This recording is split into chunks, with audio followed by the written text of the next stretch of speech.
open for the new curriculum pilot that is currently being launched at the Kenya Institute of Curriculum Development by the Education Cabinet Secretary Fred Matiang'i. This pilot will be a phase that will take place in 470 schools to see how it will work out. Currently, Matiang'i is speaking. Let's just cross over there live and listen in.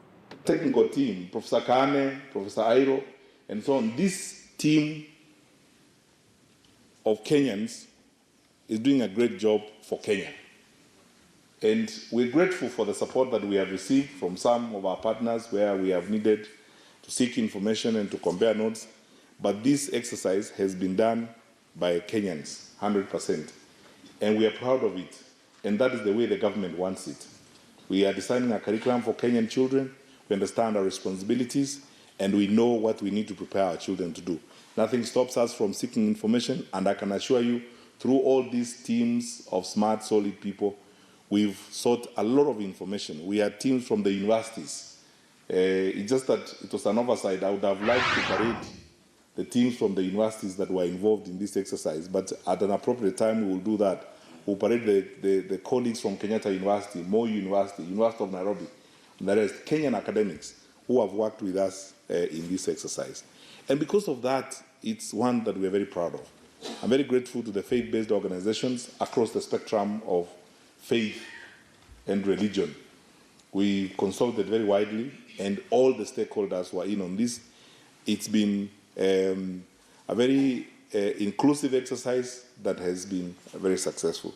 So, and even the teachers we are using to go through some of the materials, like the 250 teachers who are in Naivasha right now, that Dr. Joan made reference to, they are Kenyan teachers whom we are working with to ensure that we get the right thing. I'd like to spend the next 5 minutes of my speech to complete this to say that a lot of planning is in place. We were allocated sufficient resources from the National Treasury to move this process forward. And in working on this curriculum, no one should have any fear because we had a subcommittee costing the implementation of this curriculum. Because we want to keep an eye on the cost of implementing this curriculum, what it will mean in terms of our budgetary resources, so that we don't take a decision and then later on we can't live by it because it's too expensive to implement. And our subcommittee that has been working on the cost of the curriculum has done a fantastic job. We've worked on very many frequencies. We have crunched data, worked back and forth on it. And the time we complete this exercise and begin implementing the new curriculum, we will be taking decisions that we know we can live with financially, that can be accommodated by our national budget as we go forward. So all views are welcome. It's an open process. It's good for colleagues across the board to comment on this. But I need to say this as a responsible citizen.